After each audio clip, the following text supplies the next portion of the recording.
Today we're planting onions. I know you might think it's crazy, most people aren't even thinking about the garden yet.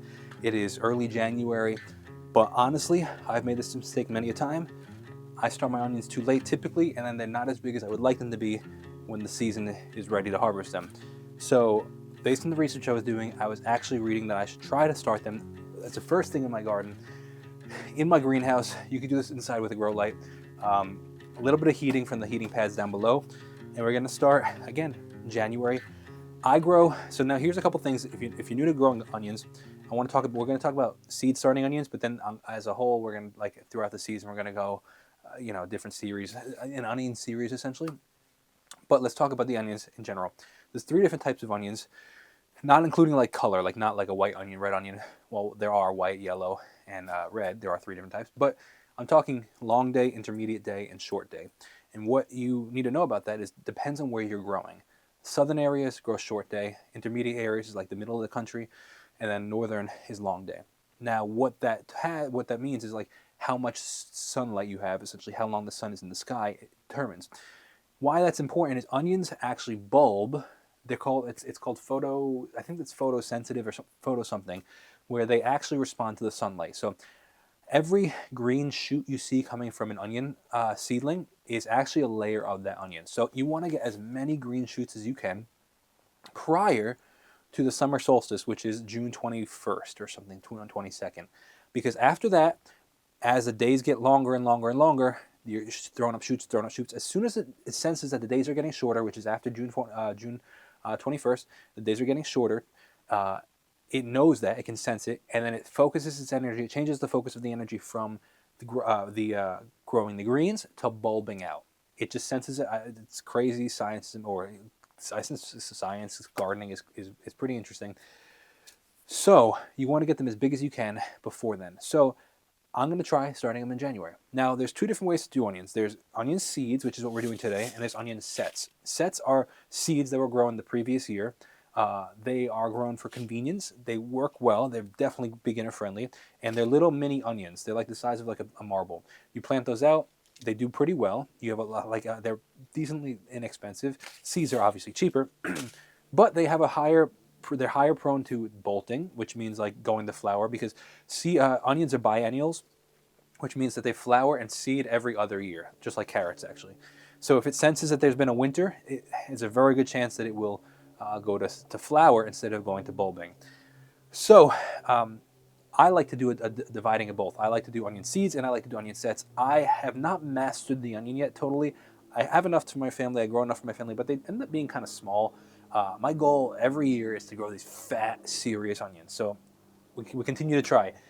So we're going to start these out. I'm growing two different types. Now, one thing I really do a lot of research on is variety types.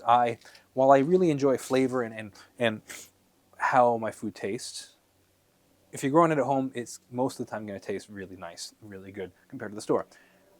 I really care about storage. I can have all the best tasting onions in the world, but if they're only going to store for a month, like I can't use them. I need ones that are going to store over winter. So Patterson onions are one of the best storage onions, and so that's my yellow type of onion that I'm growing. It's 104 days of the growth time, or what's the word I'm looking for, until it's ready to harvest. Germination is 5 to 10 days, depending on when you're like the temperatures and the circumstances. We're starting at 8 to 10 weeks before you can put it outside. So you can actually put onions outside in like March. They can withstand frost, they can withstand cold temperatures, and they do pretty good. Our goal is to get them pencil sized before they actually go out. So we're talking like I have a pen right here, somewhere around here I saw a pen. Like we're talking like this big to put them out before in like March. Now my last expected frost date is April 15th, so that's about a month and a half before our last expected frost date. So we'll probably get some frost, but they can handle it, especially at this size. What you'll also notice, which we'll do later in a different video, is as they get bigger, you can actually trim them. So you can cut them, leave a couple inches down at the bottom, and that tells it to produce more greens and get fatter and stuff like that. So what we're going to do, I'll show you what we're doing. We're taking these. So now another factor is I'm actually not starting them in seed cells. Onions are incredibly hardy, have really strong roots. So what you can do to save space and time is I actually grow them in big pots. Now this is way deeper than you need, but it's nice for the space. So what I'm going to do is I'm going to plant these in here, And when you're ready to harvest, like when you're ready to transplant your seedlings, you just take them out, you break them apart, the roots can withstand it, and then you can plant them where you want. But it's a lot easier to do compared to just having individual seedling cells.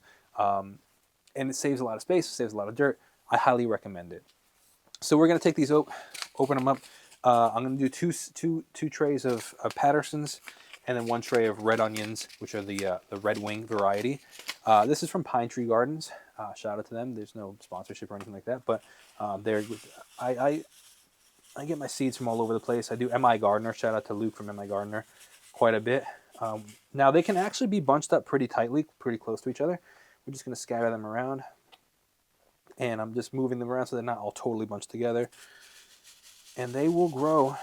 It's amazing when you see them start to come up. They actually like fold over. Onions are one of my favorite things to grow. So we're just gonna sprinkle them around. I actually might do one more tray of these just to have so that they're not super clumped up. Okay, so that's one of the Pattersons. And what I'm going to do after the fact, now this is compost. I'm growing in compost. I buy a lot of compost just because I grow so much that I can't produce enough of it to keep up. So what I do is I buy it, and this is compost that I purchased last year. It's been out in the weather for over the winter, so it's still actually very moist. So I'm not going to need to water this right now, but if you have really dry soil, you might want to water it in.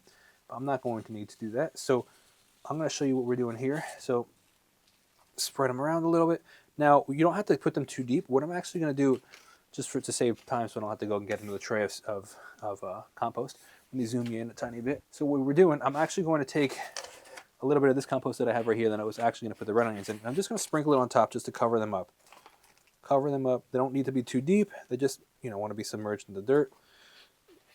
Pat them down just a little so they're making contact, and we should be good. I'm going to put a heating pad under them. The goal is like 65, 50, 65, 60 degrees. Nothing too crazy, nothing too warm, nothing too hot. In fact, if it's too warm, a lot of these seedlings, not just onions, will actually get leggy, which is when they're too tall. They don't have the actual capacity to stand up, and they're like searching for the sun, searching to essentially to get away from the heat. So we're just going to spread that compost around. And that's it. So it's really honestly as simple as that. I highly recommend, if you haven't grown onions yet, they are one of the most satisfying things to grow. You literally see them start to bulb out. I love them. Onions and potatoes are two of my favorite things to grow, even though they're not totally the most practical because you can only do so much with onions. I mean, you can put onions in everything, and even potatoes. You don't eat a ton of potatoes with every meal. You can if you know. But they're great staple crops because they store really, really well. Broccoli's great, but it doesn't store totally super well. So you have to blanch it. You have to do all these things to store it. Onions and potatoes, you just cure them properly, which we'll talk about in different videos when they're ready. But it's that simple, and we'll just wait a couple days. They'll start to sprout. I'll show you what that looks like in another video. But that's all it is. It's just letting them do their thing. Now I'm going to plug these in and keep them nice and relatively warm. And every couple of days I'll come out here and water them and keep an eye, make sure there's a little bit of airflow. Airflow is very important actually, so what I'll do is I have a fan in here. I'm going to put the fan on once they start to sprout. They don't need it now, but once they start to sprout, I'll put a fan in here. And the fan's going to keep them strong because there's natural wind outside, there's no wind in here. So we want to keep that wind so they have a little bit of adversity so that they have the capacity to say, hey, I'm strong enough to stand up. Otherwise, when they go outside, they're not going to have any core strength essentially. So that's it. Simple as that. I'm going to plant a little bit more red wing, so the red onions, and we'll take it from there. I hope you enjoyed this video. Let me know if you have any questions, and I'll be happy to answer them down below.